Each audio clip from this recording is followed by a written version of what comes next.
Կոնը երկրաչափական մարմին է, որն ունի մեկ լոր, հիմք եւ մեկ սուր գագաթ։ Այն առաջանում է, երբ շրջանի բոլոր կետերը միացվում են մեկ կետի հետ։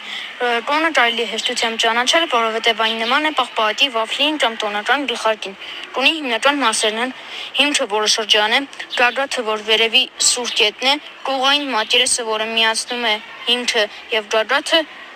Կոնը ունի նաեւ բարձրություն, որը ցույց է տալիս հիմքից մինչեւ գագաթ եղած հեռավորությունը։ Կոնը մեծ շրջապատում հաճախ հանդիպում է ճանապարհային նշանները, պաղպաղատի վաֆլիները, որոշ բաժակներ եւ բարձրախոսներ ունեն կոնի ձև։ Այդ պատճառով կոնը կարևոր երկրաչափական մարմին է։